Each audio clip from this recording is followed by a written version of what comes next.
This little demon, my mother-in-law, is turning my own children, and this man that's being so close and friendly with her daughter, which she's completely okay with. She tells me, oh, I felt so bad, but it's better that it be an old man than a young man. That's what you have to tell me, mother-in-law? If he were telling the truth, he wouldn't have told us. Unless, of course, he knew you wouldn't believe the truth, even if he told us to.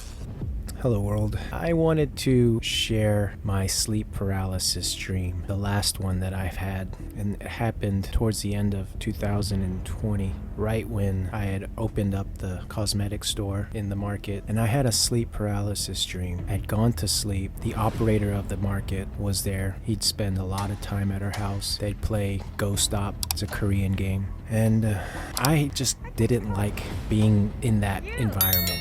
And I didn't like the stuff that they talk about. All of the stuff that they talked about was just boring stuff to me. So I went up and I went to sleep. I fell asleep. I woke up in my dream. It was still my house, but it wasn't really my house. So all of the different things, like my room and the game room and the hallway, the stairwell, all of those things were in the right place. But it wasn't my house. The house was much larger than the house that I lived in. The house that I lived in was about 3,500 square feet. It wasn't a small house. It was a pretty decent sized house. But this house in my dream was much bigger. And I walked out into the hallway and I'm walking to the game room and my kid is laying on the ground, my youngest son, Aiden. And all around him, the toys are all over the place. It's all chaotic, but the thing is all the toys are perfectly lined up as if they were intentionally put there. But though it was completely messy with toys everywhere, the chaos had order. So I picked them up and I was just frustrated. I was annoyed. It was nighttime. The lights were off. It was just the moonlight pretty much, and maybe like a small can light. There wasn't very much light in my dream. So I pick up my son Aiden and I'm walking down the stairs, and all the way down the stairs, on the side of the stair, there's just toys just lined up all down the stairs. Again, perfectly lined up. And I'm walking down the stairs and I get down to the bottom where the living room area is. And then all of a sudden, I look up in the corner of my eye, a black shadow runs from one door to the next in the corner of the house. And right in that moment, my whole body froze and the paralysis kicked in. I couldn't move. And it's the first time that I had sleep paralysis in my dream where I actually had my baby with me. I've had sleep paralysis in awake where things are actually happening in my room, but then there's other times where I have sleep paralysis inside my dream, and this is one of those dreams. And I got paralysis. I couldn't move. I'm holding my son in my arms, and all I could think of is, if the Hat Man gets me when I have my kid, this is not going to be good. So I mustered up all of the strength in me and I said, Jesus, give me the strength just to get to my mother-in-law's room. My mother-in-law's room was about 10 feet away from me inside the dream. And in the doorway, I can hear my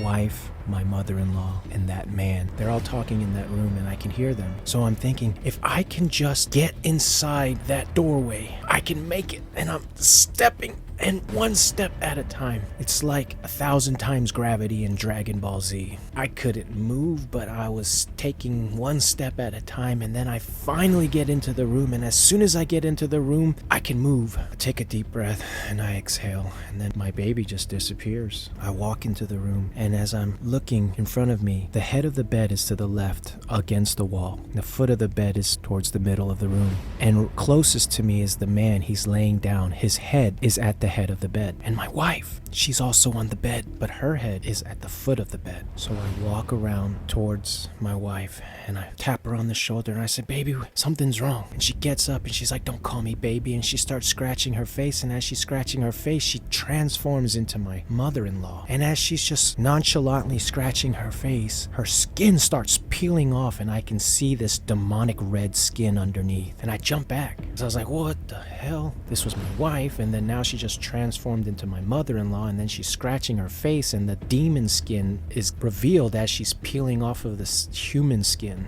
And then I turn around and I look in the bathroom and my wife is on the phone in the bathroom. So rush over to the bathroom. I'm trying to get my wife's attention. Baby, something's wrong. She doesn't even acknowledge my existence. And I'm just walking around, pacing around, trying to get her attention, and she's not even listening to me. And then right then I get pulled out of my dream and I wake up. I can hear voices talking. It's my mother-in-law and that man. They're sitting at the kitchen table, and she's telling him all of these stories about me. And I remember one of the main things that really just pissed me off when I heard them talking was him saying he's not even a man. And she's sitting there doing that to not just him, but to my children. This little demon, my mother-in-law, is turning my own children, and this man that's being so close and friendly with her daughter, which she's completely okay with. She tells me, oh, I felt so bad, but it's better that it be an old man than a young man. That's what you have to tell me, mother-in-law? What in the heck is wrong with you, you demon Jezebel spirit? So I confront my wife about this, and she just straight up tells me that I'm lying. She's like, you're lying. My mother would never do that. I sat there and watched them talk about me for like 30 minutes. Don't tell me I'm lying. I woke up from a sleep paralysis dream and you won't even believe me? And so she goes up to her mother and asks her mother, and her mother just bold-faced lies to my wife. Right to her face. No, we never talked. We never did any of that. And I was like, really? You didn't talk to him last night and say all those things about me? No. And that's when I knew, wow, she really is a demon. Bold-faced lied to my wife, her own daughter, turned my wife against me by making her choose her mother over me. She had to go ask her mother because she couldn't trust my words. And I have the problem